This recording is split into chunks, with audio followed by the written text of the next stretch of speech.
Pourquoi sa maman? Le quoi? Pas pourquoi sa maman? Le podcast.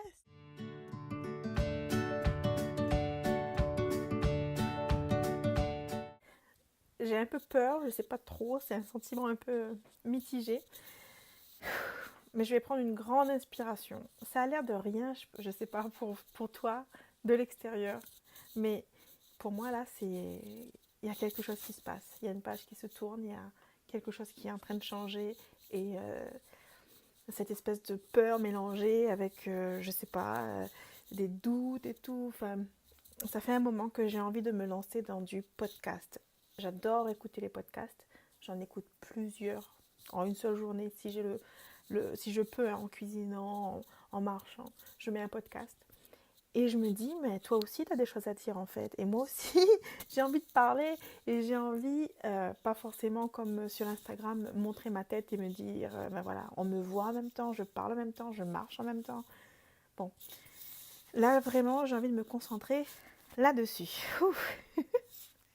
Ok, allez. Ouh. Je vais y arriver, il n'y a pas de raison. Enfin, voilà, je suis chez moi. Euh, pour celles qui me connaissent, j'ai un petit garçon de 2 ans et demi qui est réveillé depuis 6h30 ce matin.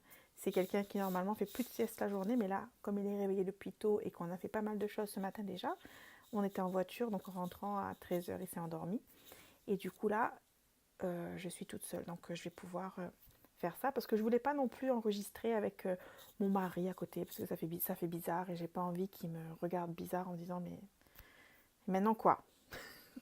Maintenant tu parles toute seule?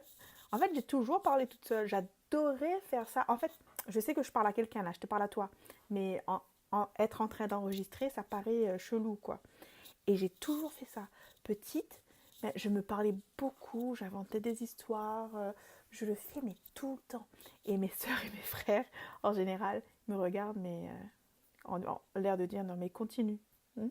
Dans ton monde, là-bas, continue. Et du coup, voilà. Je sais qu'il va y avoir quelqu'un de l'autre côté qui va écouter. Donc, je te remercie d'être là. Bonjour et bienvenue. Voilà, le podcast à maman. Je suis pas sûre du nom, je suis pas sûre du tout, mais pour le moment, c'est ce qui me vient, donc je vais garder ça. Euh, je me présente à nouveau. Alors, Elodie, j'ai 30 ans, à peu près, plus proche des 25 hein, que d'autres choses. Alors, je suis mariée depuis 3 ans à Guillaume. Je suis maman d'un petit garçon qui s'appelle Gabriel et qui lui aussi, bientôt, va avoir 3 ans. Et je me suis mariée, j'étais enceinte de 3 mois. On s'est mariés à la mairie de Toulouse. Et ensuite, Gabriel avait 4 mois quand on s'est mariés à La Réunion. Et du coup, j'habite à Toulouse depuis 4 ans.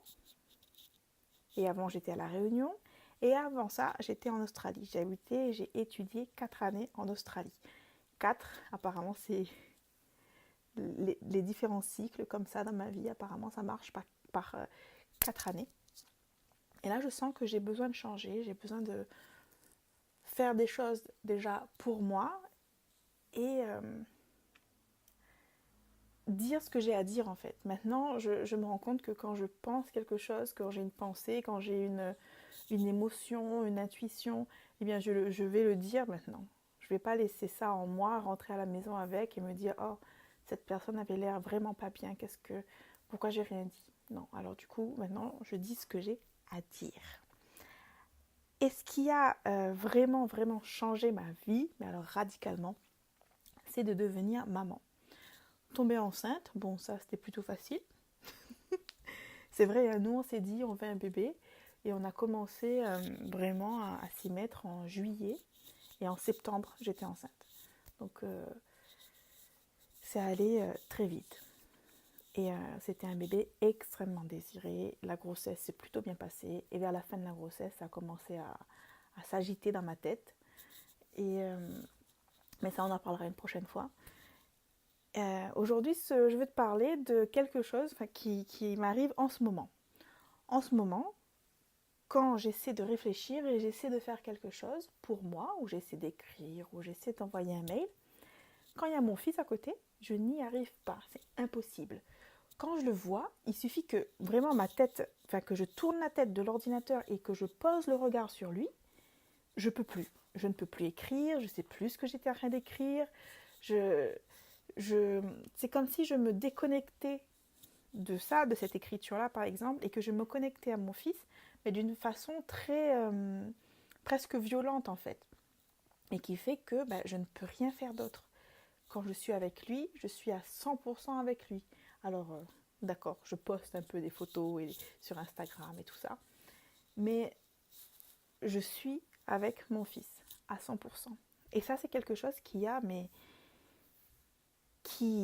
beaucoup changé dans ma vie, parce que avant, j'avais pas à penser à quelqu'un d'autre.